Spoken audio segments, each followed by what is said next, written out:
Houston is better off because of all the things we're doing and finding places to collaborate and build more and amplify what we're doing. I think we need to do a better job doing storytelling. Yeah. And you're doing part of it here, but capturing those stories that sort of extends beyond the program product, the event you're running. How do we get it to last? And how does Houston get to tell our story?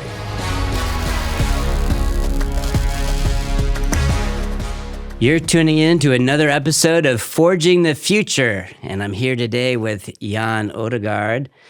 Jan is the executive director of the ION, the epicenter of Houston's innovation ecosystem. So Jan, thanks for being here today. Thank you for having me. I mean, I'm really impressed by some of the shows you're having on. You're really telling the Houston story. Well, we're trying. I feel like we've seen each other at every major event since the last few months. We ran into each other several times at South by, right? Mm-hmm. Yep, Greater Houston Partnership, and every time we turn around, we're running into each other. But hey, we're all part of the ecosystem here in Houston and trying to build startups. Mm-hmm.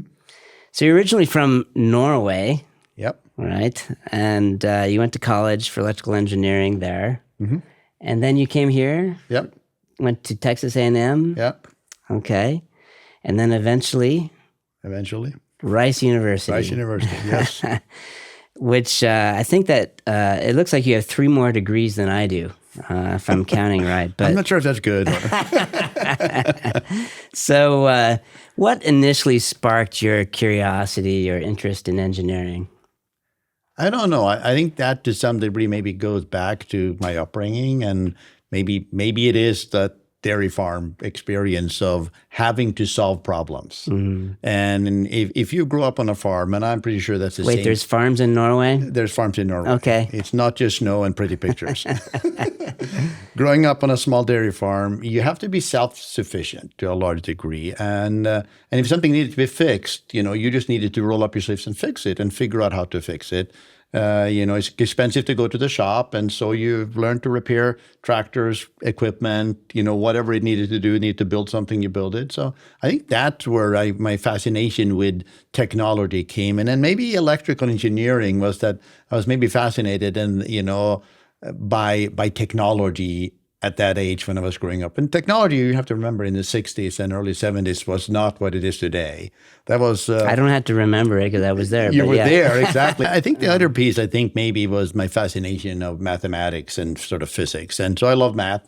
That was a passion of mine. And didn't necessarily want to be a pure mathematician, but where do you apply math? And it was electrical engineering to me was sort of an interesting topic for that, yeah. That was actually a surprise to me when I was going to school for electrical engineering. I mean, I was good at math and liked math, but I mean, there's a tremendous amount of math in a double E degree. Yep. And I thought it was going to be more like, designing computers and PCBs and all that stuff, but that was a little bit too early at that point in time for that kind of approach. Yep. And so you got your PhD here, and then you decided to stay, apparently. Yes. I mean, my wife is also Norwegian, so we came over here at the same time. As a matter of fact, the real story, if we can talk about over beer, but that was I folled my wife, coming That's here. That's a good reason. Yeah, it's a good reason. And she was a girlfriend, and now it's my wife, and but it was really all about trying to it was like staying was kind of like never in the cards.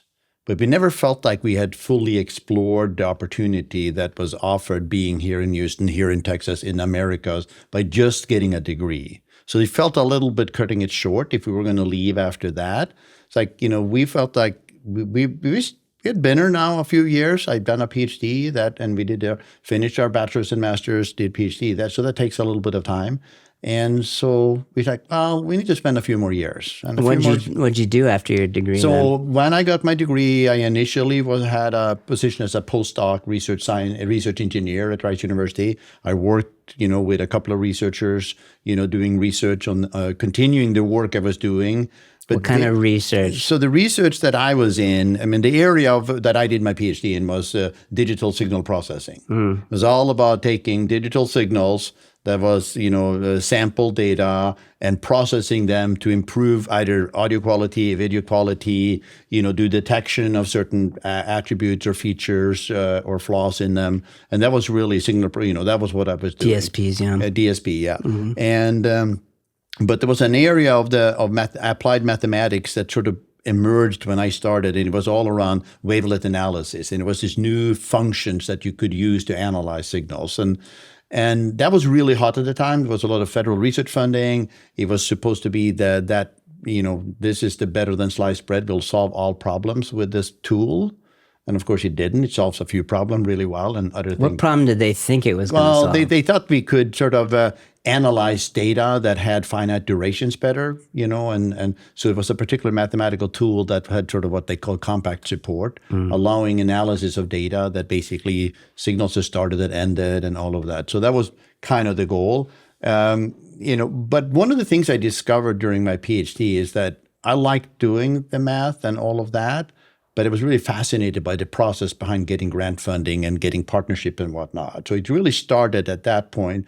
And I think maybe my professors maybe have discovered that before I did, because they realized that having me on their team was an asset in terms of building opportunities and creating more funding.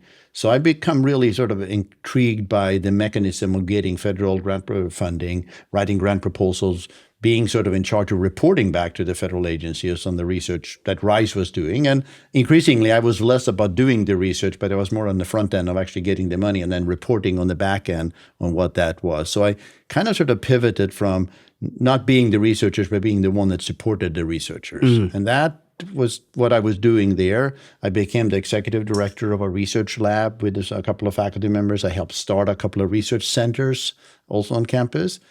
Some of them exist today. And but then came the time where, we never came to the U.S. to settle here. My wife and I kind of agreed that we needed to move back to Norway because that was always in the cards. We did have 2 children at the time, but we said, so I got a faculty position in Norway at the university in Stavanger.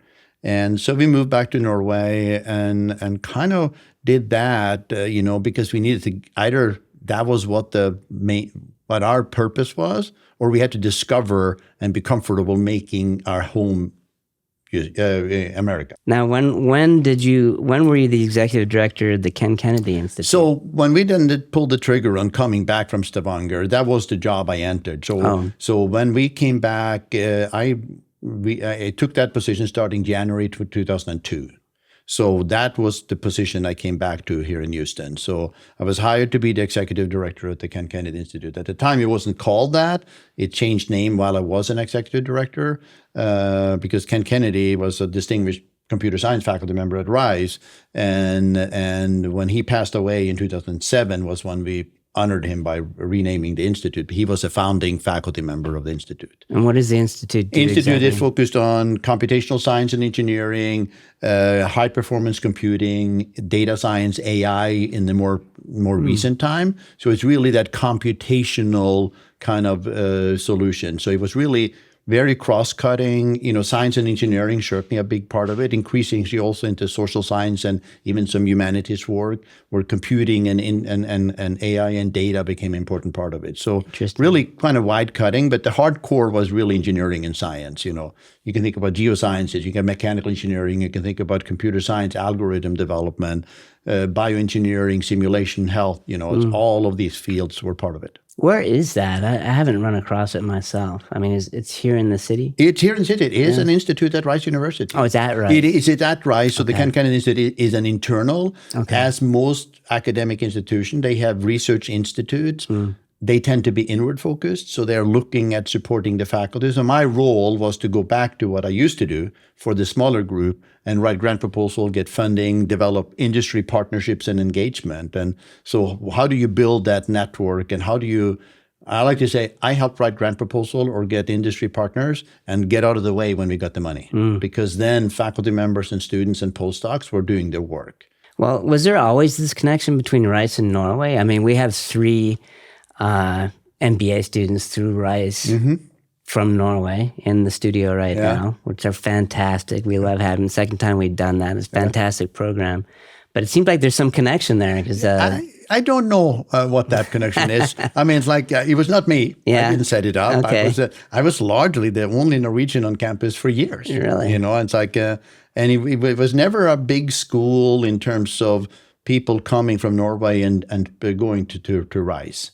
You know, so probably more music students than anything if that has come through into the history. So that was more of a discovery. I think you know, I have to give all the credits to the business school and probably to the Rice Alliance for what they are doing in sort of the visibility of the business plan competition and the network, where they somehow just were discovered by that group in Norway with that entrepreneurship program. And I guess there's like a 10-week program or something like that. They're here for 12 weeks. 12 weeks, yeah. And they're all studying entrepreneurship and Yep. their MBAs and Yep. very smart. And Yep. we're happy to have them. Yeah.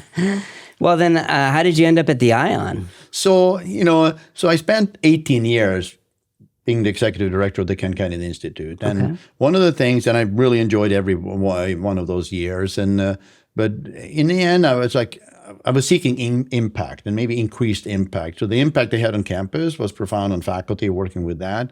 But I really felt like we needed to have more impact in Houston and in a different way. So along the route, I started a set of conferences with the local industry, and particularly in high-performance computing with oil and gas, because that's a big thing in seismic imaging and that whole sector there. So we did very well in that area. And one of the things we're starting to learn is that as that industry evolved and became more and more digital and more computational dependent, they had basically a challenge hiring talent. So the talent pipeline was a big issue. And as I started thinking about that, the conferences was actually largely to start helping showcase what that industry looked like. There is tech jobs in Houston. There's cool software tech jobs in Houston. There's opportunities for you to work here. But the tech talent that they were seeking kind of didn't believe that there was jobs for them here. They were thinking, like, if I want to be part of that computational future, I need to go leave town. I can't, it's not here. It doesn't happen here. And so I thought, well, ION had this idea. It's like, we need to we need to think about how ION and how Houston presents as a tech hub, because I think we look different. We have a lot of innovation, we have a lot of technology, but we don't look like Silicon Valley, we don't look like Chicago, we don't look like Atlanta and these other places, or Austin, but we have a lot of innovation and technology. How do we make that something that people recognize, such that the talent that are educated locally at the great institutions, not just Rice, but Rice, St. Thomas, U of H, A&M, and all of them, how do we get them to realize the opportunities that are here in our industry? And it may never look the same as Silicon Valley, but we're still entrepreneurs and innovators, and there's opportunities in tech. Yeah. So it was really my passion for, how do we harness the talent we're producing and keeping them here for them to grow the thing that you and I are both trying to build in Houston, a place for technology to kind of incubate and grow and scale. Mm-hmm. Yeah. And so you decided to take over the I decided to when the opportunity came to join the team, I joined the team, sort of focusing on academic and corporate partnerships. And sort of 6 months later, I was offered the opportunity to take over and run the show and kind of lead that effort, and really, it was not what I signed up and planned for, but if you're a little bit entrepreneurial, you grab the bull by the horn and you run with it. And, and it's been sort of a passion project of mine. And Joey keeps always asking me, what's my why? And it's really about that talent. How do we retain the talent? Because I think we need to start with keeping the talent that has been here, been trained here for 4 years. That's easier than trying to recruit somebody that's been trained somewhere else to come to Houston.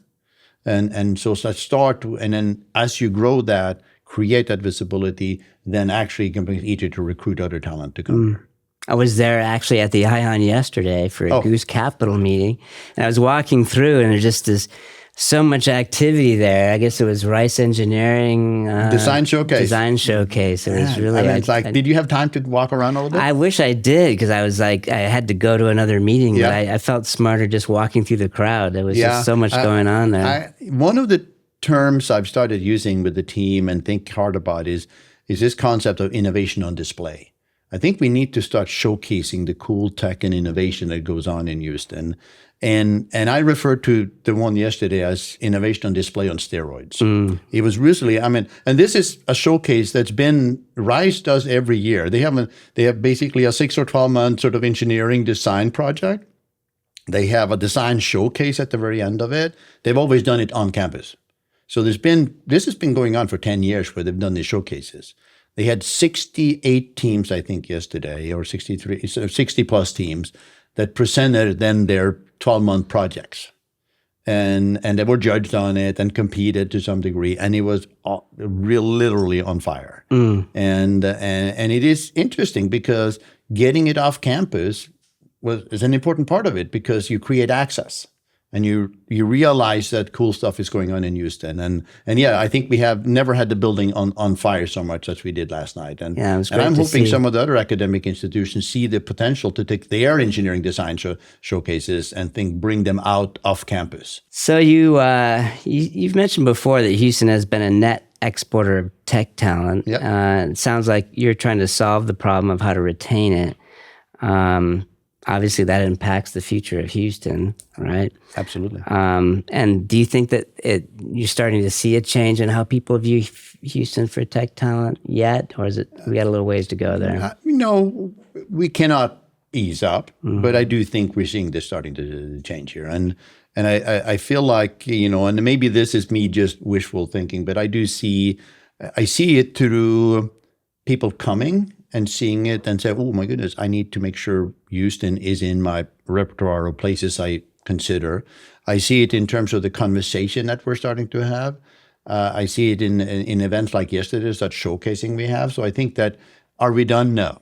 We need to keep at it. And I do think that, but I'm optimistic that we're going to make that dent, and getting the students off campus outside their sort of comfort zone is going to be a key part of that. Yeah. Because doesn't matter what we do if they're not showing up and taking advantage of it and discovering what's here. So that's a little bit hard, and it was sort of doubled hard because of COVID, when everybody sort of needed to retreat and be even more protective of their going out, and nobody wanted to get off campus or even leave their home during COVID.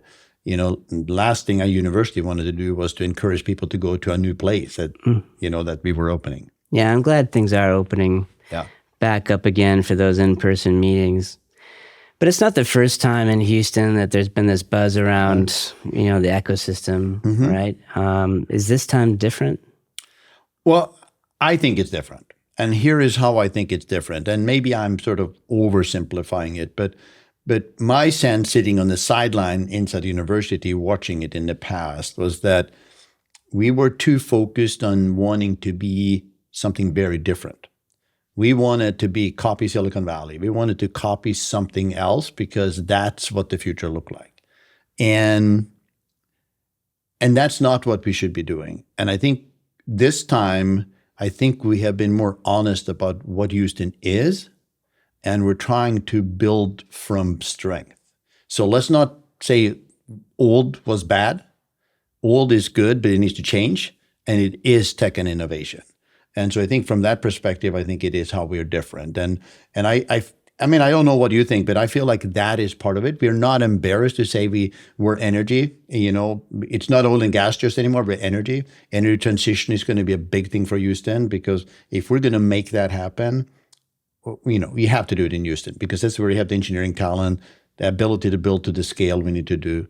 Healthcare system, I think we have an amazing opportunity. We're heavily under leveraging the opportunity that exists there.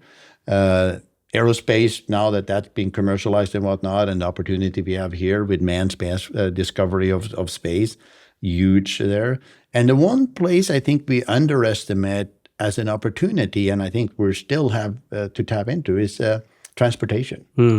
We are the largest U.S. port in terms of foreign tonnage, total foreign tonnage. Yeah, that means that we are a tremendous point of entry for the U.S. and Americas. And that means logistics, supply chain. We saw that during COVID. These are software technology, AI solutions we need to build. There's companies that could grow out of that and support that. So you've been at the ION a couple years now, right? What what are some of the ION's goals besides, activating the access and everything else that we've talked about so far?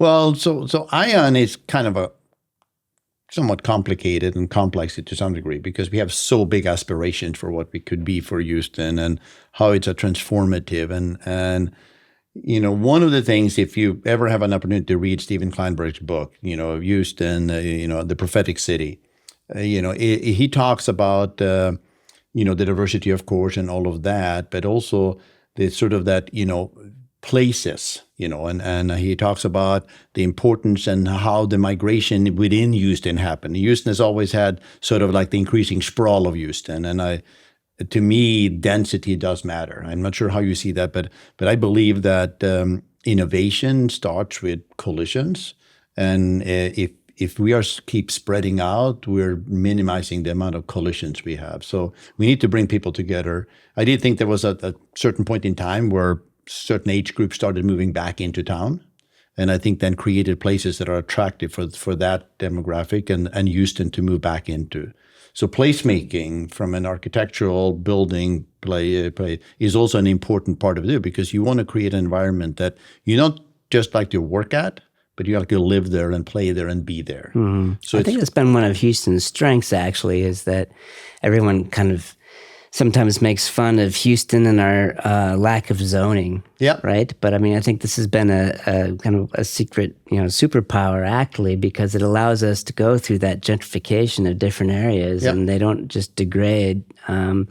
They may for a period of time, but then they get rebuilt and come back. You look at Edo and some of these other areas that they've really improved, and people are coming back, moving downtown, and a lot of cities don't have that. Once section kind of goes down, it goes down and stays down. But in Houston, that's not what happens. No, I mean, and I think that but there was no sort of places that really was capturing that density. Yeah. So I think that was one of the key things that ION is trying to do. It's like, where do you create that density where people come and want to be, and and then you have to start thinking about it like, well, then suddenly it is real estate, but it's not. It's really about the program and why you're coming there. Why do corporates want to be there? Why does entrepreneurs want to be there? Why do you want to come there? And it's really about that sort of combined effort of, programs and products and activations that you're putting together that allow people to find value in there, Mm-hmm. And so you come to a place and you realize, oh yeah, there's things for me to learn to move my career and our opportunities forward. And I think that's a little bit of what we're looking at here. And ION wants to be at the center of that. Mm-hmm. Yeah, so it's basically an anchor currently, and there's a lot that still has to go around be built around it. But I guess we're trying to rename that corridor.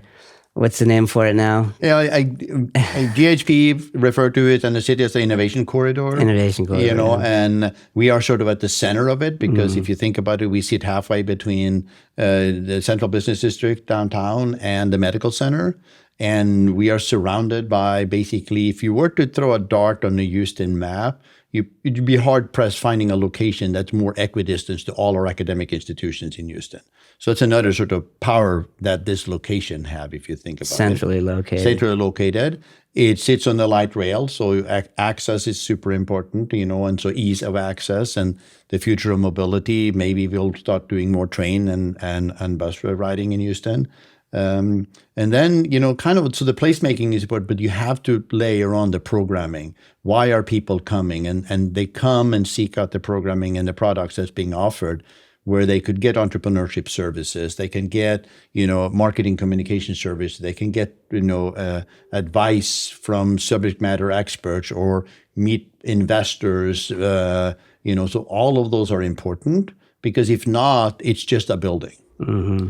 And there's lots of empty real estate in Houston. Yeah, we need to put to use. Yeah, and now, but we have a building that truly is trying to also address the fact that, I like to say when I gave tours in the early days, before we actually had any tenants in the building, it's like, my dream scenario is that we activate this building in a way that make people that have meetings in their private offices miss their meetings.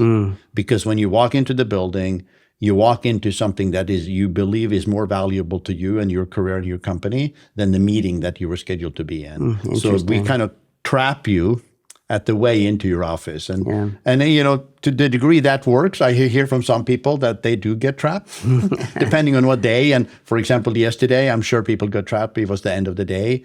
Because if you go in there and you have 68 projects of incredible energy and cruel innovation on display, you likely will take a second look. Yeah, but is that the plan? You have the Sears building that's been renovated now. I think you've got a parking garage that you're building back there. Yeah. Greentown Labs is not too far from there. And it's in the district. It's in the district. Part of the Ion district. So Okay. we do have 16 acres, basically contiguous there. Are there more buildings planned? So there is certainly additional buildings. There's room for about a dozen buildings. Really? That many? Okay. And over the next 10, 12, depending on financial markets, cost of financing and whatnot, and appetite for real estate also. I have to remember that is a key factor here post-COVID. But absolutely, we are looking very aggressively at, when can we break ground on the next building that will be another mixed-use building? When can we start building some version of more laboratory space? I think it's an important part of the Houston economy. It's like we're a lot of chemists and biochemistry. You're pretty full at the Ion now, right? I mean, so absolutely, we're interesting news release going to come out next week. Okay. So it's really this will come out after that. So. Okay. So yes. So we're about we're now 85% plus leased up in the building. Congrats. Yeah. So but more so. Common Desk, which is our co-working operator that has the entirety of the second floor with 58,000 square feet. They recently, a couple of months back, announced that they're expanding to taking half the fourth floor. So they are so successful at the Ion that they realized that they can take on more space at the Ion. Is it economical for startups to be at Common Desk? Or? We also want to maintain a mixed environment. So there's a mixture of tenants on there. There's, as I mentioned earlier, some of the international offices, trade offices and organizations. We see some corporates that say, well, I don't want to go into and commit to a long-term lease, but I do want to get in there because I want to be in the ecosystem. And then you have entrepreneurs and innovators that are in there. And if we create the value through the ecosystem around the people, then that becomes economical. Again, they have they're basically 100% leased on Common Desk, and they have a healthy wait list of people that wants to be there. Interesting. So that's why they felt very comfortable taking on that additional space, because they knew there was basically a pipeline of startups and entrepreneurs and innovators or small businesses. I mean, Houston also has a lot of small businesses that are looking at how they are entrepreneur and innovators driving the economy. So what are some of those, since you get a good look at this stuff, technologies or companies and industries that you have your eye on right now? Well, no pun intended. I like that one. No, that's fascinating, because it's almost hard to pick a favorite. So because we have so much interesting thing going on, clean energy services, kind of taking what some of the big oil and gas energy services company do, but focusing on clean tech, wind, solar, and sort of future of energy. Building a new company from where you sort of don't have that legacy history of doing that. Focusing that's a fascinating company, and it kind of took the journey because it started really at Greentown, came to the Ion, and looking to grow in Houston and stay in Houston. So that's a fascinating company and a story behind the founder of that one. Ampersand is an interesting, which is really about supporting the talent and how do you start your career, and how does a corporate onboard talent out of college and out of training so that they have a good start and actually kind of having a good experience and joining, and how do you because talent, when you're in college, you're not necessarily the best people person. You're good at being that, but as a communicator, it's like wallflowers is an expression we use a lot. And how do you bring them out? How do they network? How do they build their LinkedIn profiles? How do they become examples of that? So that's another one. I can think of LionGuard. We're all proud of LionGuard as a software company grown and growing in Houston. That's a fascinating story, I think. I'm an investor in LionGuard, yeah. Exactly. And I didn't know that. But that's an example of some type of company that, did that happen in Houston? Did a software tech company grow up in Houston? I think how do we tell that story?